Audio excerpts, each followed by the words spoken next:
a indagação de Deus, que faz daquele que ouve e obedece um missionário. Este é o nosso título para a mensagem da palavra de Deus no livro do profeta Isaías.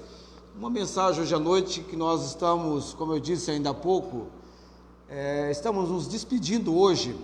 A última mensagem no texto de Isaías capítulo 6, vamos praticamente estar pregando no verso 8, quando temos ali a indagação de Deus e a resposta de Isaías diante da pergunta feita por Deus. Então, a indagação de Deus, que faz daquele que ouve e obedece um enviado. Não apenas Isaías tem sido, ou foi, na verdade, sensibilizado, tocado, impressionado com a voz de Deus nesse sentido.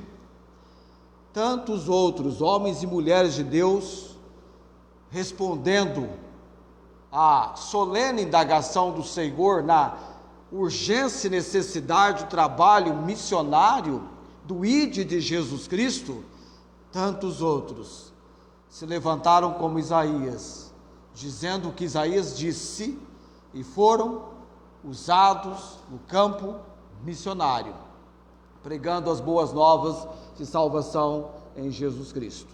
Então vamos lá para Isaías capítulo 6, sem perdermos, ou melhor ainda, remindo o nosso tempo para o ensino da palavra de Deus aos nossos corações. Eu vou do primeiro versículo até o versículo 8, no finalzinho, quase no momento final da mensagem, nós vamos ver a resposta de Deus para a apresentação de Isaías, se apresentando a prontidão de Isaías. Isaías capítulo 6. Vamos colocar em pé para você só exercitar um pouquinho, não ficar tanto tempo sentado. Isaías capítulo 6. E a palavra do Senhor Deus, palavra que registra, de tanto ler esse trecho da palavra, eu até já memorizei. Talvez você já está tendo um texto, está sendo para você um texto familiar. No ano em que morreu o rei Uzias, eu vi também ao Senhor assentado sobre um alto e sublime trono, e o seu séquito, a orla da sua vestimenta, enchia o templo. Serafins estavam por cima dele, cada um tinha 6 asas.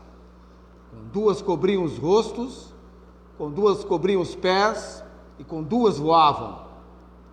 E clamavam uns aos outros, dizendo: Santo, Santo, Santo é o Senhor dos exércitos. Toda a terra está cheia da sua glória. E os umbrais das portas se moveram à voz do que clamava, e a casa se encheu de fumaça. Então disse eu: ai de mim, pois estou perdido, porque sou um homem de lábios imundos e habito no meio de um povo de impuros lábios. Os meus olhos viram o Rei, o Senhor dos exércitos. Porém um dos serafins voou para mim, trazendo na sua mão uma brasa viva que tirara do altar com a tenaz. E com a brasa tocou a minha boca e disse: eis que isto tocou os teus lábios, e a tua iniquidade foi tirada, e expiado o teu pecado. Versículo 8. Depois disto, ouvi a voz do Senhor que dizia: a quem enviarei? E quem há de ir por nós? Então disse eu: eis-me aqui, envia-me a mim. Vamos orar nesse momento. Tendo Deus bendito lido a tua palavra, já por várias vezes, de púlpito essa leitura tem sido feita, levamos os irmãos à igreja, a este relato da palavra do Senhor, a visão de Isaías, a chamada de Isaías, todo o aspecto, aquilo que destaca este texto da palavra do Senhor, temos recebido uma compreensão. Hoje à noite, uma vez mais, queremos nos entregar a este momento, que consideramos momento deveras importante, no nosso tempo de estarmos cultuando, celebrando ao Senhor, e queremos com alegria, nesse momento, continuando o nosso culto, após o tempo de louvores e cânticos, dá-nos, ó Deus, a alegria, o prazer, a satisfação em recebermos em nossos corações, em nossas vidas, a porção da palavra do Senhor. Usa-me pregando, capacita-me e sê com cada um aqui. Nos entregamos, orando no nome de Jesus. Amém. Amém. Assentai-vos. Para os que de pé ficaram, e agora só eu de pé. Você tem uma vantagem, como eu já disse outras vezes, em relação a mim. Você fica todo o tempo sentado. Isso é bom. Não sei se você já teve a curiosidade, o interesse de pegar um livro missionário que mostra a tremenda necessidade de pessoas em países e mais países, lugares e mais lugares, pessoas desprovidas do conhecimento de Jesus Cristo como seu Senhor e Salvador. Já teve a oportunidade de avaliar o estado, a condição de perdição do mundo? Certamente, depois de um estudo sobre o estado de perdição do mundo, das pessoas, de homens e mulheres em vários lugares, eu tive a oportunidade de fazer isso ainda na minha mocidade, lendo livros missionários, como que eu emprestei ali para o Ernesto, Senhores da Terra, Totem da Paz, eles morreram pela fé. Eu li sobre povos vivendo vidas tristes, infelizes, aprisionados a crendices horríveis, até que por lá chegou o homem, a mulher de Deus, a família dos proclamadores de um Jesus, cuja pessoa e o ser personifica o que eles mais necessitavam conhecer, a verdade, e o que mais aspirava os seus corações por algo tão célebre: paz. Homem e mulher de Deus, os missionários, sua família, certamente, depois de um estudo sobre o estado de perdição dos homens em todos os lugares, a pessoa honesta certamente irá fazer essa pergunta. O homem e mulher de Deus, diante de Deus com honestidade, a fazer essa pergunta: será que Deus não está me convocando, me chamando para pregar o Evangelho em uma terra onde há tão pouca luz do Evangelho?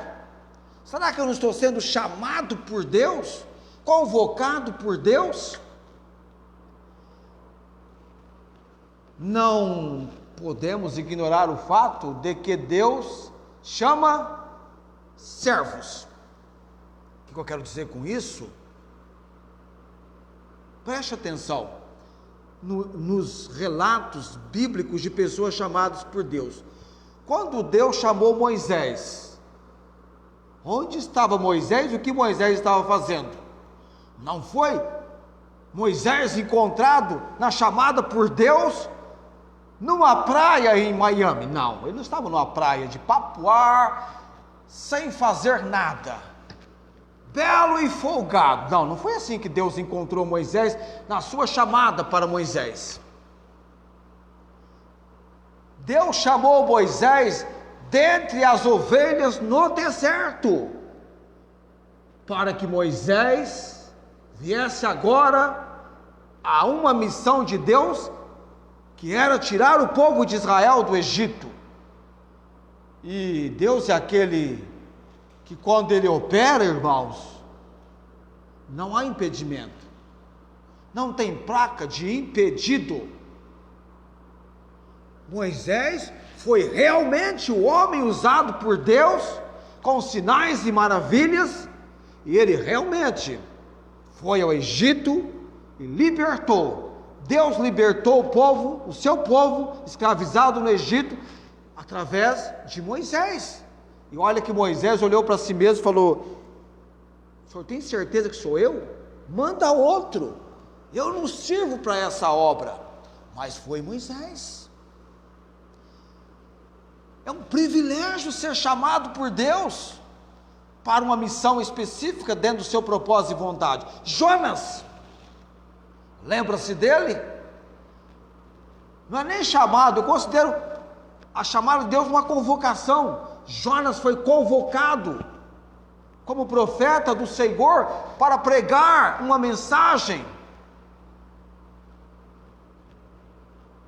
de juízo para Nínive. Ainda 40 dias e Nínive seria destruída.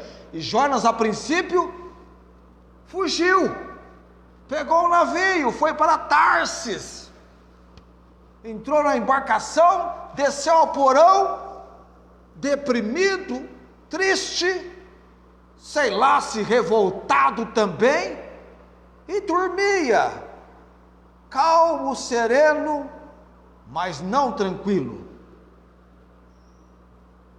Até que Deus manifestou a sua intervenção. Deus interveio, trouxe uma tempestade, e Jonas, de um lugar confortável, fugido de Deus, agora ele experimenta o desconforto, sendo jogado ao mar e tragado por um enorme peixe. E ele vai parar na barriga do peixe, de onde ele ainda tem condições. É um fato sobrenatural, eu sei disso, mas ele ora, ele fala com Deus diretamente: Deus, onde estou? Ele podia falar com Deus. Não há um lugar sequer que você possa estar, que você não possa orar, que você não possa falar com Deus. O lugar mais estranho para alguém orar foi no ventre do que chama o baleia, o grande peixe. A Bíblia fala o grande peixe. Deus convocou, chamou Jonas. Deus chamou Mateus da coletoria de impostos, porque ele trabalhava para o governo romano, para ser um missionário. Deus chamou Pedro das redes de pesca para ser um pescador.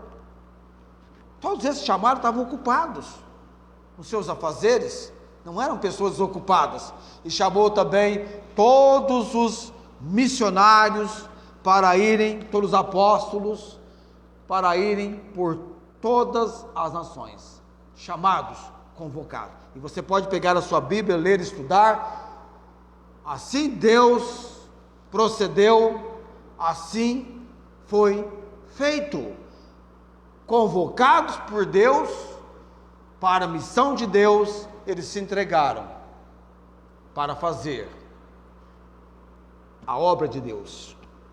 No ano em que morreu o rei Uzias, Deus chamou Isaías para ser pregador da sua palavra, para ser profeta do Senhor para Israel, o reino de Judá.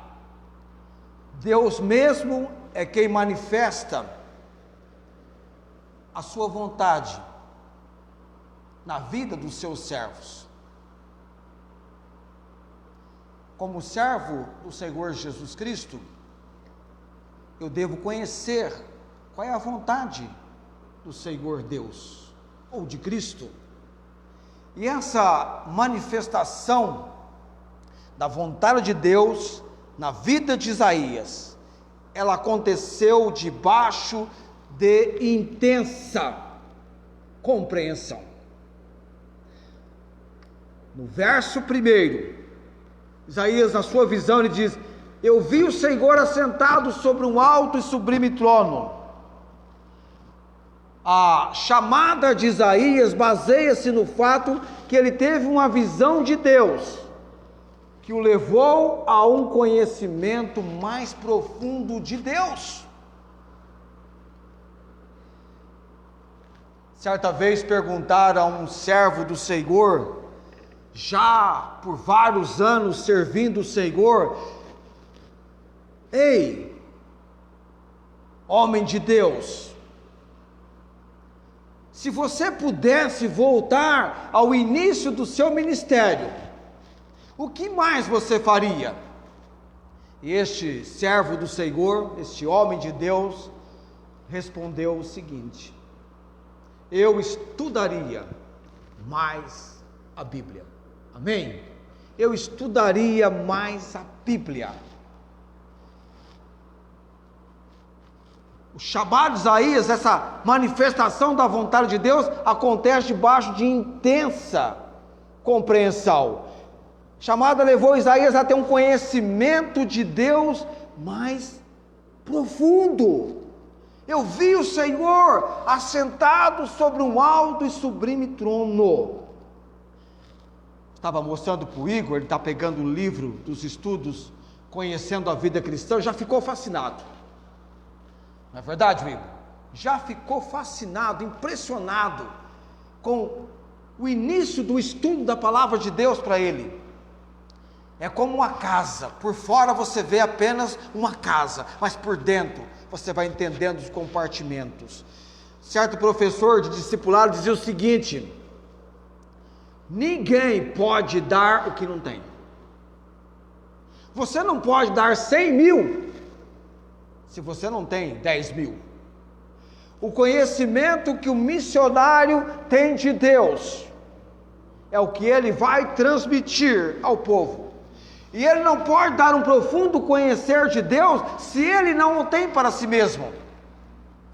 Isaías teve um conhecimento de Deus mais profundo, um conhecimento que começa com ele percebendo, aprendendo algo da soberania de Deus, um conhecimento na visão que ele teve de Deus, de um Deus soberano. Eu vi o Senhor assentado sobre um alto e sublime trono, o seu séquito, a hora da sua vestimenta enchia o templo.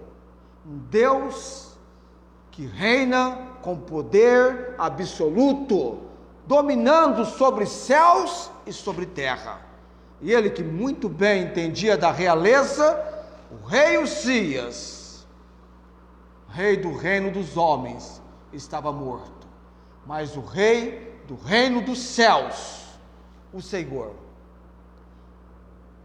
vivia, estava sentado como rei. Isaías diz: eu vi o rei, os meus olhos viram o rei, o Senhor dos exércitos.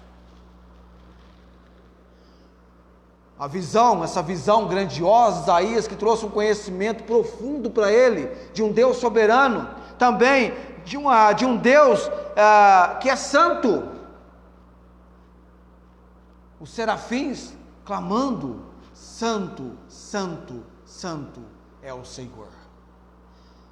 Eu me lembro, e você também, quando você começou a ouvir da palavra de Deus, do Senhor Jesus Cristo, começou a conhecer Deus,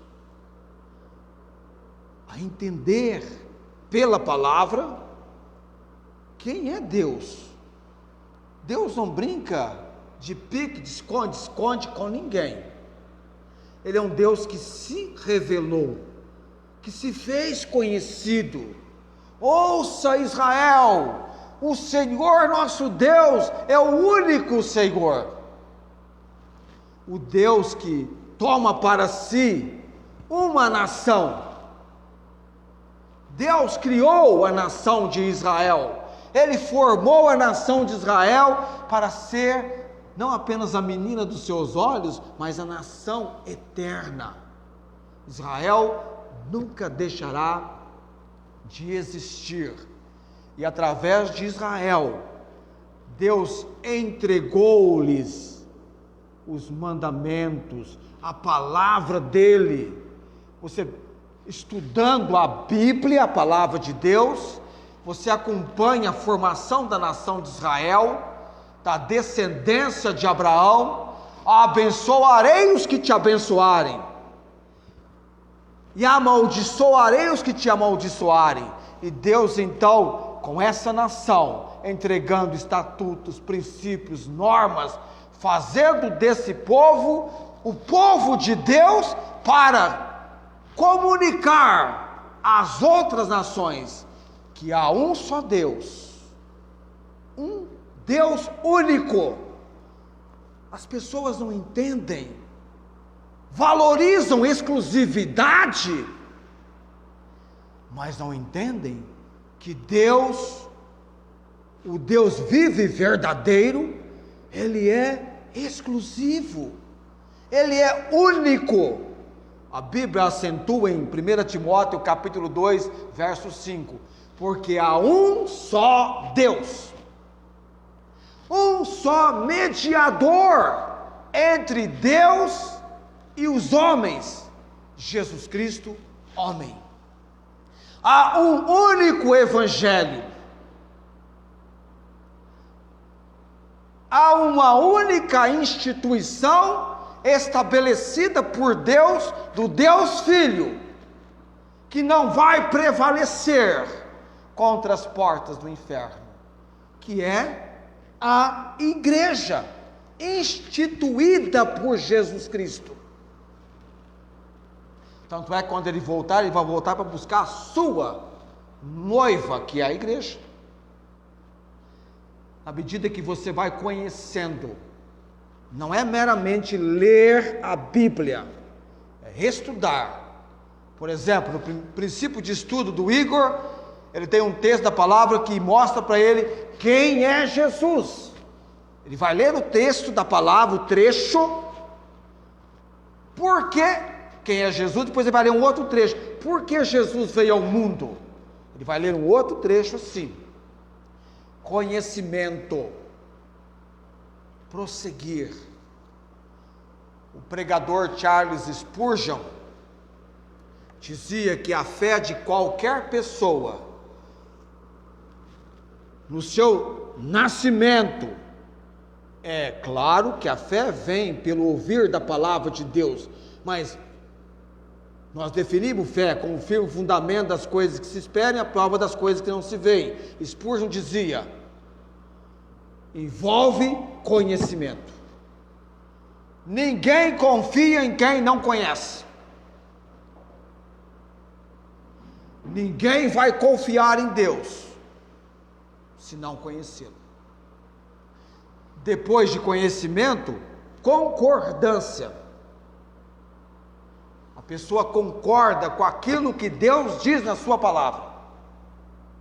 E de concordância, confiança. Não foi Isaías que, profetizando na sua palavra, no capítulo 26, ele diz que Deus iria conservar em paz aquele cuja mente confia no Senhor? Tu conservarás em paz aquele cuja mente confia no Senhor. Aliás, cuja mente está firme no Senhor, porque confia no Senhor. Tu conservarás em paz aquele cuja mente está firme no Senhor, porque confia no Senhor. Confiai, ó Israel, no Senhor. O Senhor nosso Deus é uma rocha eterna, rocha que dura para sempre.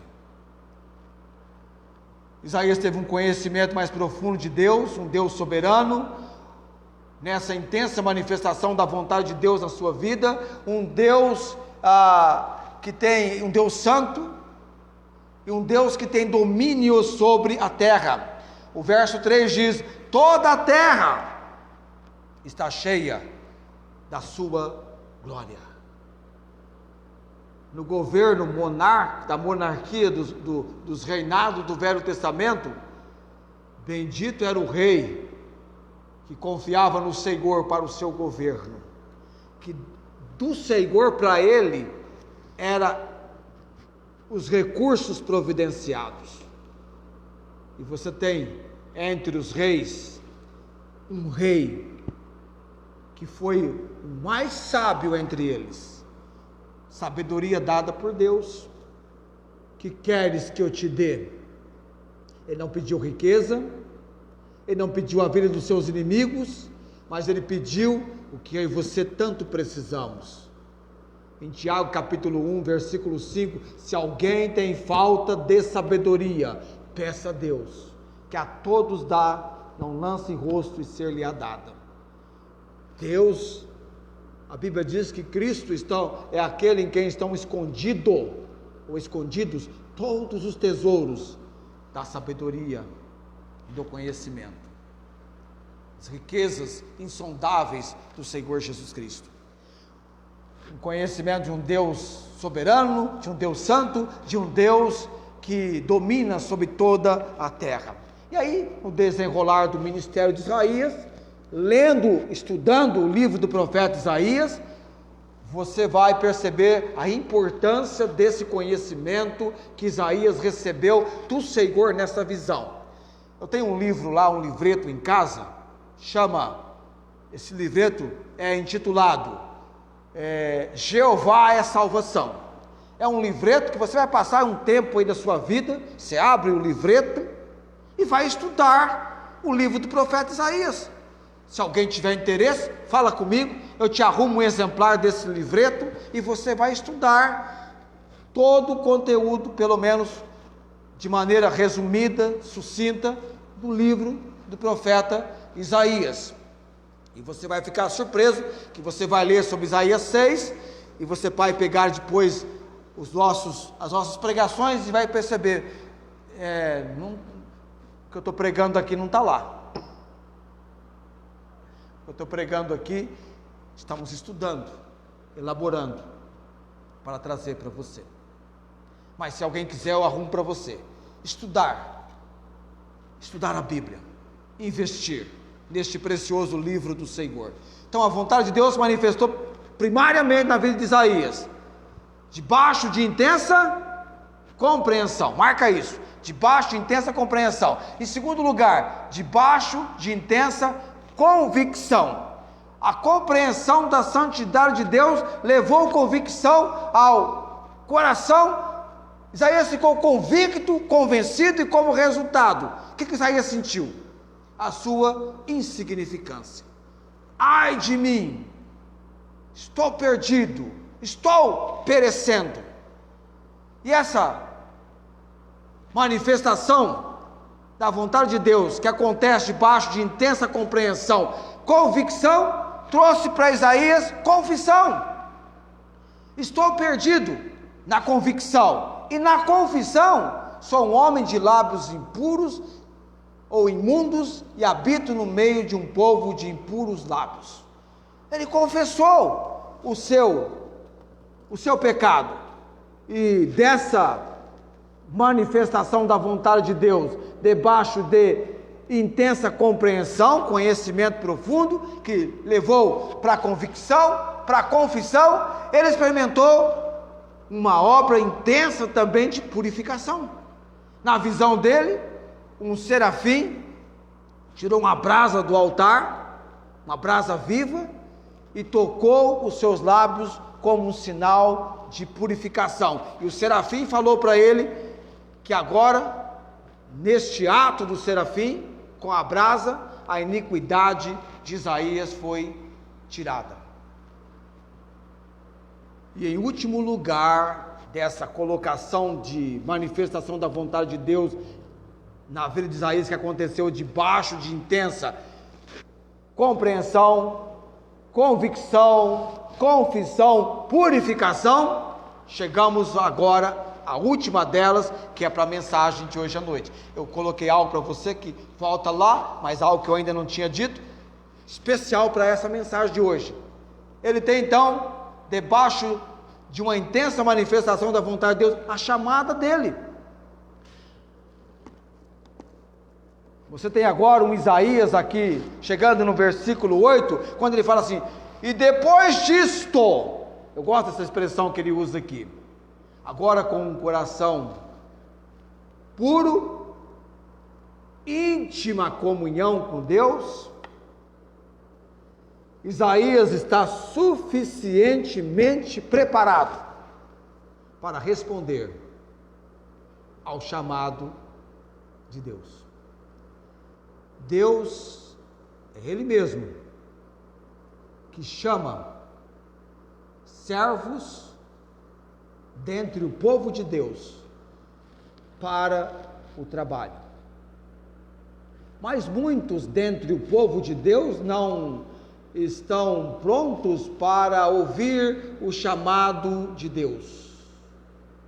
O fato é que os seus pecados os mantêm tão distantes que não conseguem ouvir a voz de Deus chamando. Mas Isaías ouviu a voz de Deus perguntando: a quem enviarei? E quem há de ir por nós?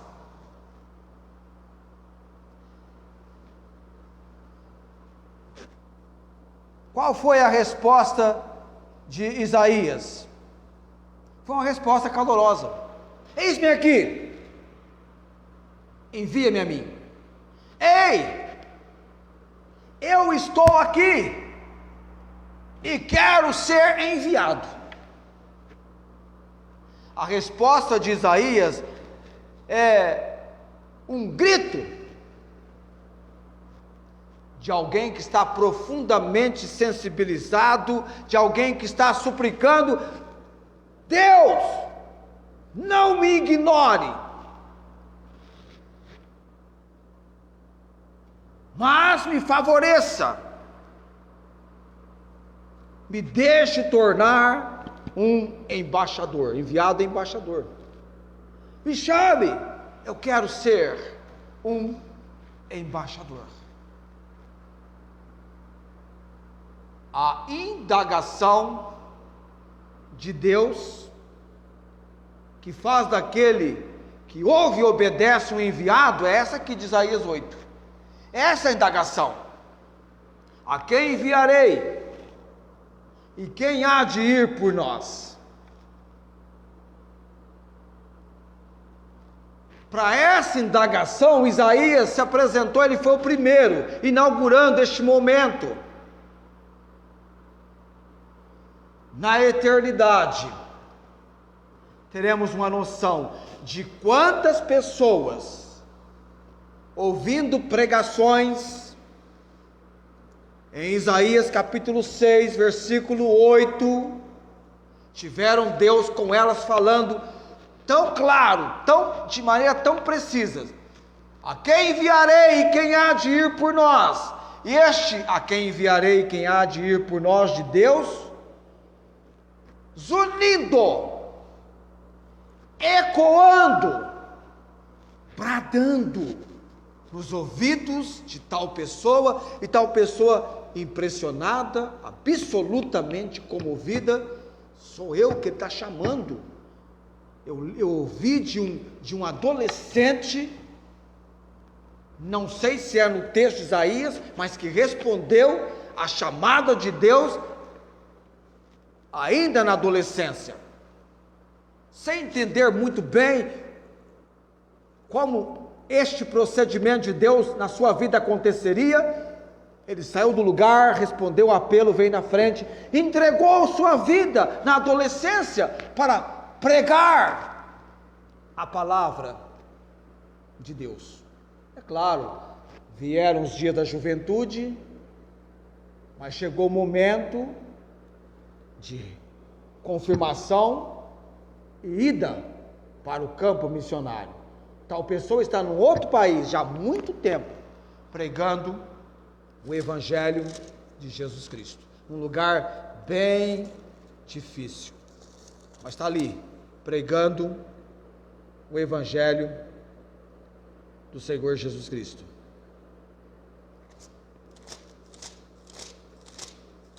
Quando eu falo de pregador do Evangelho de Cristo, deixa eu ver se eu vou chegar lá.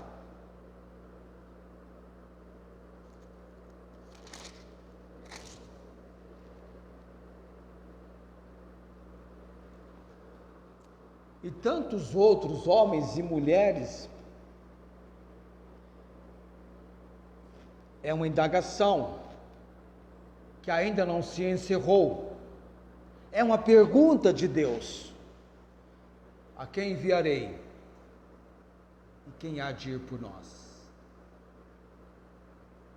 Talvez essa pergunta está solenemente soando no seu ouvido e no seu coração. Não sei qual é o propósito de Deus na sua vida, mas imagine aí, seria porventura algo ou alguma coisa difícil para o Senhor executar na sua vida? Existe essa possibilidade de algo assim? O apóstolo Paulo, na epístola aos Romanos, ele notabilizou de maneira muito precisa que ele orava pela salvação de Israel, dos seus compatriotas. Ele dava testemunho de que eles tinham zelo de Deus, mas sem entendimento, ali no capítulo 10 de Romanos. Foi Paulo quem destacou a obra da salvação acontecendo na vida de uma pessoa, quando ele diz: a saber, se com a tua boca confessares ao Senhor Jesus, em teu coração creres que Deus o ressuscitou dentre os mortos, serás salvo. Visto que com o coração se faz confissão, aliás, com a boca se faz confissão para a salvação, e com o coração se crê para a justiça. Porque não há diferença entre grego e judeu, todos estão na mesma situação. E no verso 13, porque todos os que invocarem o nome do Senhor Jesus serão salvos. Aí ele faz uma consideração para chamar muito a nossa atenção. Invocar o nome do Senhor, todo que invocar será salvo. Porque todos os que invocarem o nome do Senhor será salvo. Vem as perguntas de Paulo. Como, pois, invocarão aquele de quem não creram? Você não acredita, você não crê. Só invoca Jesus como Senhor e Salvador quem crê. Paulo estabelece um conhecimento mais um pouquinho profundo. Como crerão naquele de quem não ouviram? Como alguém vai crer que Jesus é o caminho, a verdade e a vida? Que em Jesus há salvação, se ele não ouviu? Se ele não crer, ele não vai invocar. Paulo aprofunda um pouquinho mais. E como ouvirão se não há quem pregue? Para que ouçam que Jesus salva, liberta, transforma, é preciso que alguém pregue o Evangelho, as boas novas. Paulo aprofunda um pouquinho mais. E como pregarão, se não forem o quê? Enviados. A indagação de Deus que faz daquele que ouve e obedece, ou enviado. Você percebe a sucessão apresentada pelo apóstolo Paulo? E Paulo, lá no capítulo 10 de Romanos, ele vai chegar numa menção de algo que Isaías escreveu a respeito da pregação do Evangelho. Deixa eu só chegar lá em Romanos 10, para que eu me certifique daquilo que eu vou posicionar para você. Aqui ele diz: como está escrito, quão formosos os pés dos que anunciam o evangelho de paz, dos que trazem alegre novas de boas coisas. Texto do profeta Isaías.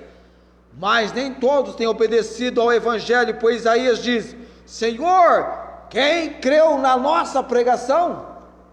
E quando Isaías faz essa pergunta, Senhor, quem creu na nossa pregação, ele está no capítulo 53 de Isaías. Ele vai falar sobre os sofrimentos do Messias, na obra redentora salvadora. E ele vai destacar: de sorte que a fé é pelo ouvir, e o ouvir pela palavra de Deus. Este aqui era o texto áureo, que abria no meu programa de rádio o nosso arquivo missionário. Todos os dias tínhamos uma apresentação de um determinado missionário. Nós tínhamos música tema, uma música para abrir o momento do arquivo missionário e uma música para encerrar. E depois, na introdução do arquivo, vinha este texto de Romanos capítulo 10. É um texto de um teor que, a rigor, estabelece algo muito importante a respeito da obra missionária. A importância de ser enviado. Se não há pessoas sendo enviadas, não há pregação. Não havendo pregação, pessoas não vão ouvir do Evangelho, e não ouvindo, não terão.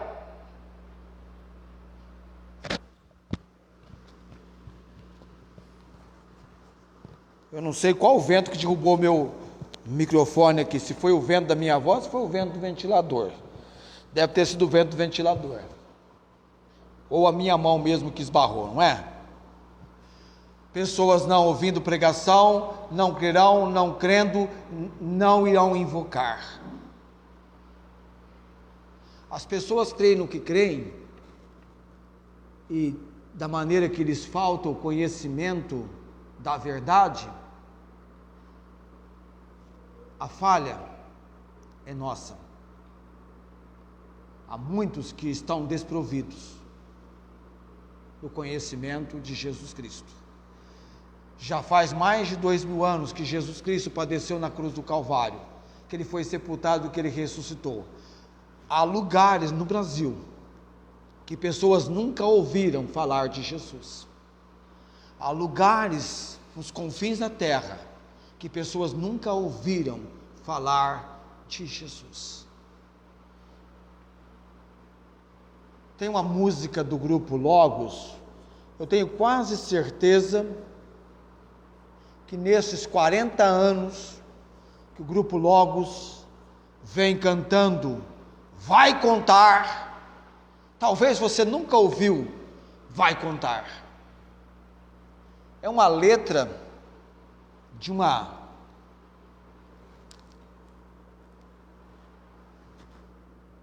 sensibilidade diante de Deus impressionante. Vai contar. Coloquei um pedacinho no nosso Store, que é a música tema da mensagem desse verso 8 de Isaías. Quando Isaías diz para Deus, ouvindo a indagação de Deus e obedecendo,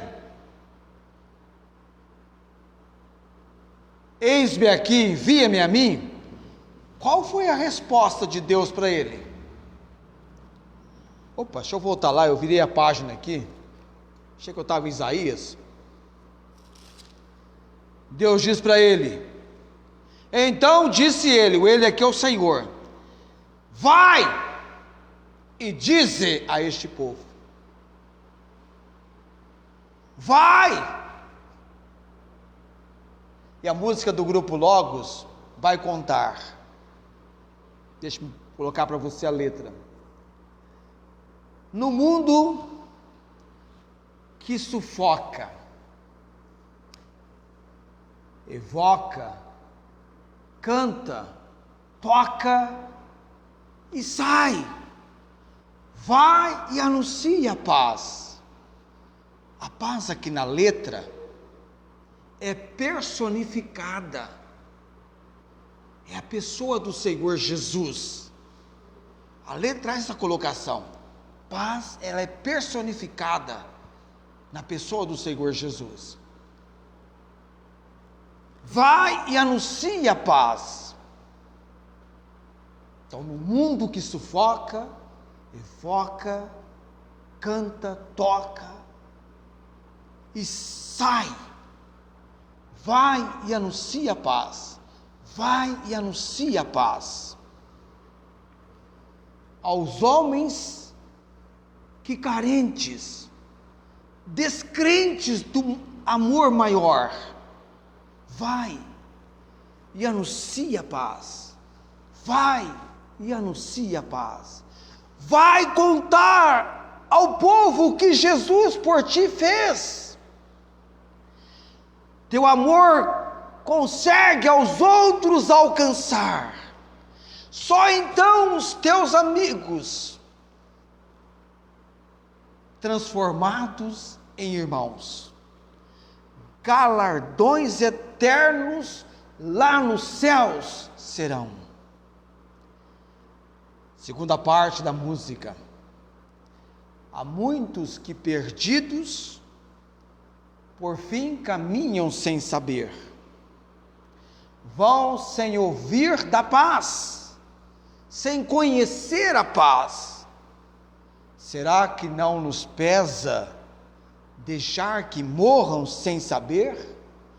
Que só Jesus é paz, que só em Cristo há paz. Amém? Jesus declarou que, embora tenhamos aflições no mundo, em mim, nele, Jesus, nós temos paz. Deixo-vos a paz. Ele é a nossa paz, o qual de ambos os povos, judeu e gentios,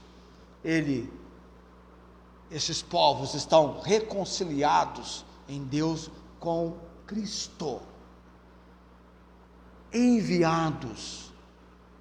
Vai, hoje é o nosso domingo missionário. Já faz muito tempo que nós praticamos nessa igreja missões de orar, de enviar pessoas e de dar para missões. Então, até que eu falei antes de começar a gravação da mensagem, do cofrinho que as crianças, que a Esther preparou para as crianças, na sua contribuição missionária. Estou nesse ministério há vários anos. Nós estabelecemos, independente do tamanho que nós somos, a quantidade de pessoas, vamos ofertar, contribuir para missões. Temos 3 projetos missionários. Nós estamos envolvidos, contribuindo para missões. E eu tenho observado que nós jamais iremos ganhar de Deus. Você jamais vai dar para a obra de Deus mais do que Deus tem feito por você na sua obra. Amém? Mais do que Deus tem feito por você. Tanto é que nós deveríamos ter uma imensa alegria, porque cada um deve contribuir segundo propôs no seu coração, não por necessidade ou com tristeza, porque Deus ama quem dá com alegria. Você não deve ser tolhido, forçado. Nós estamos aqui forçando você a nada. É algo que vem do interior para o exterior, é algo de Deus. Porque o mesmo Deus que te dá habilidade para contribuir, é o mesmo Deus que supre em glória em Cristo Jesus todas, não algumas, mas todas as suas necessidades.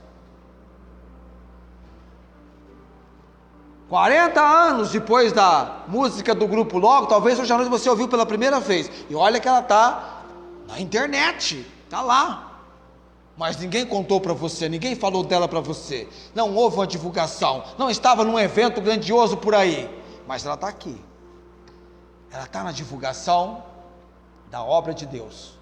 Vai contar. Alguém Deus chama você para contar. Tá bom, tudo bem. Deus não vai chamar você para o campo missionário. Mas para quem você vai contar as boas novas de Jesus Cristo? Para quem você diz: Deus, envia-me para falar de Cristo. Ó Senhor, envia-me. Eu quero ser enviado. Eis-me aqui. Deus preparou Isaías nessa visão, com todos os detalhes que eu coloquei para você. E agora Deus diz para ele: vai, e dize a este povo: você será o profeta do Senhor. O seu livro, aquilo que você vai escrever, terá do Velho Testamento para o Novo, será o mais mencionado nos textos do Novo Testamento. Você, mais do que qualquer outro profeta, te usarei para profetizar sobre a vinda do Messias, tanto a primeira quanto a segunda, principalmente a primeira vinda.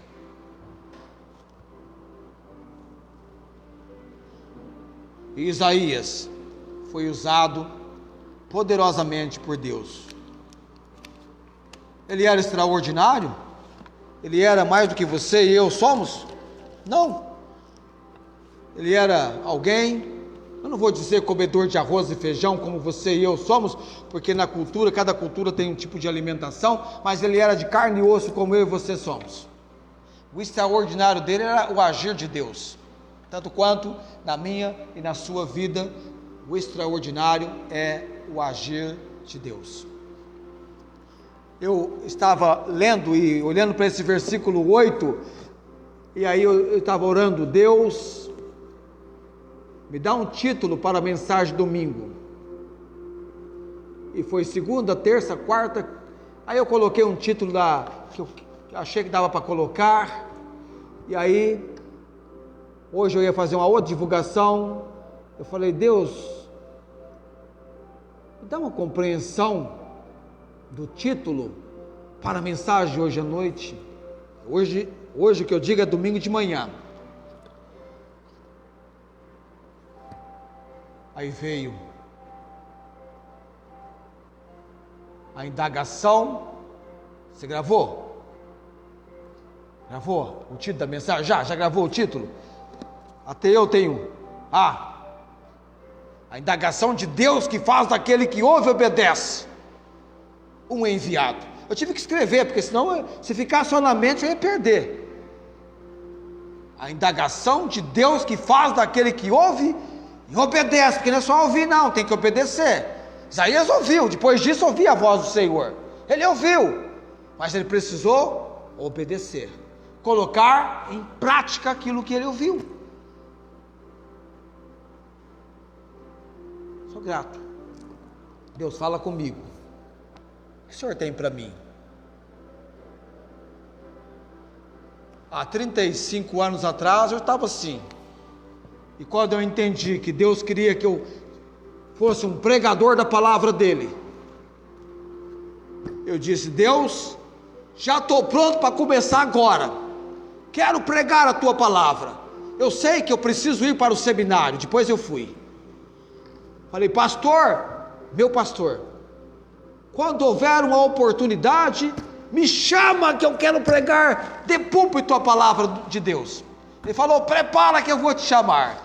E num domingo ele falou: você está convocado para pregar domingo que vem de manhã. E eu marquei no calendário aquele domingo, 15 de novembro do ano de 1987, e eu passei a semana inteira me aquecendo. Eu treinei mais do que jogador de futebol quando treina para o campeonato. Eu passei a semana inteira naquela expectativa, estudando o que eu podia estudar.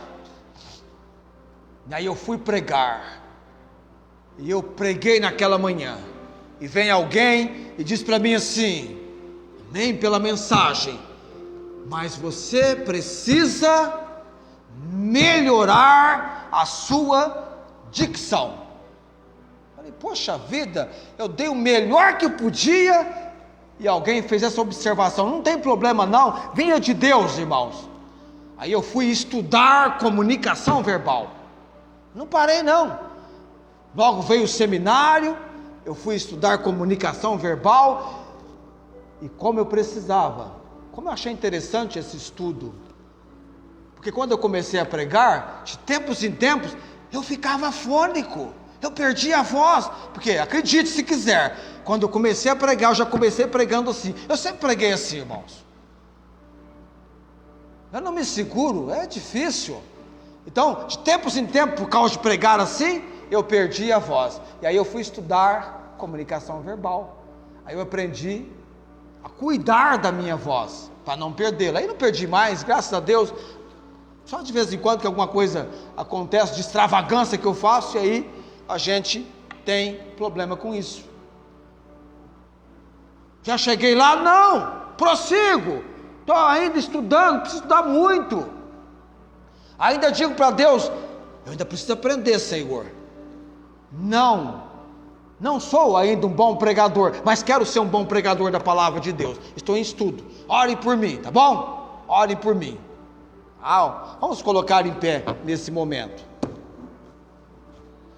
Daqui a pouquinho eu tenho que ir na rodoviária buscar minhas irmãs, estão voltando de Ribeirão. Na próxima vez que eu for em Ribeirão, além da irmã Inês, eu preciso visitar familiares em Ribeirão.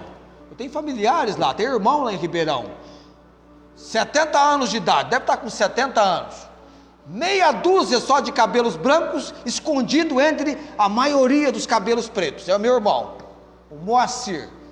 Não sei se ele passa alguma coisa no cabelo, eu só passo creme para pentear, né? Eu não sei se ele passa alguma coisa, mas não passa não, é a natureza nossa. Tudo bem, eu perdi alguns, mas a maioria aqui está em pleno vigor. Vamos orar.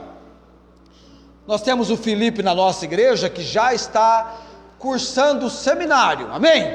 Já está no seminário, já pregou a palavra de Deus mesmo antes de ir para o seminário, ganhamos para Cristo. Estamos agora com a oportunidade de ministrar ensino para o Igor, não sei o que Deus tem na vida dele, mas graças a Deus ele está aqui conosco, que fique firme, verdade, Igor? Que fique firme, aquele estudo muito impressiona no seu coração, aprendendo da palavra de Deus. Eterno Deus e Pai bendito, eu ainda estou num processo, ó Deus, de aprender como melhor pregar a palavra do Senhor. Eu sei que o Senhor não vai desistir de mim, me dá a compreensão que eu necessito, ó Deus. Agradeço-te, ó Pai. A minha intenção era pregar apenas uma mensagem no texto de Isaías capítulo 6.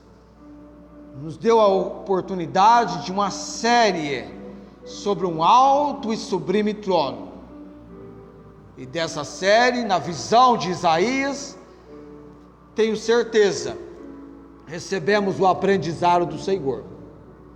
Eu estou me preparando, ó Deus, para pregar 1ª e 2ª Tessalonicenses, mas antes de começar pregações nessas duas epístolas, eu ainda quero pregar uma mensagem, ou mensagens, no texto de Neemias, do livro de Neemias, que é um livro histórico, que envolve uma obra de reconstrução de muros, que eu tenho certeza que muito vai ajudar o nosso povo, enfrentando desafios que envolvem atividades do cotidiano, de desejos e coisas que precisam alcançar e que necessitam vencerem barreiras e obstáculos debaixo do intenso agir do Senhor. Se trabalharem conforme o Senhor quer, alcançarão resultados.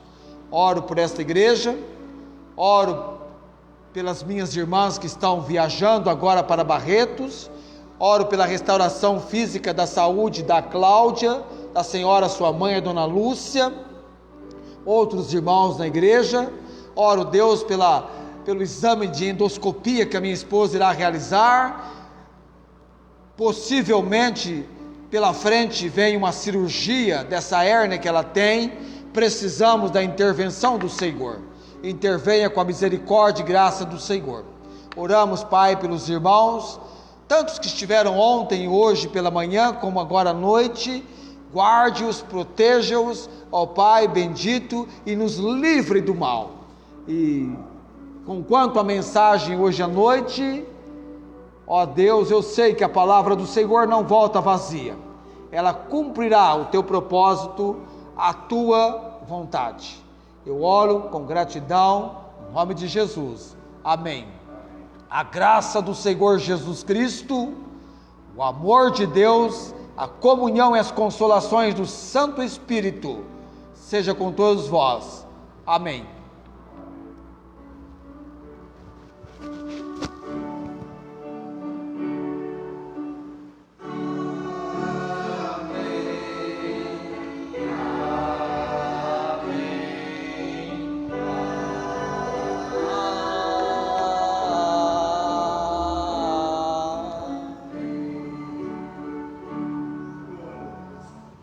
Amém. Tenham todos uma ótima semana, na graça e na paz do nosso Senhor Jesus Cristo.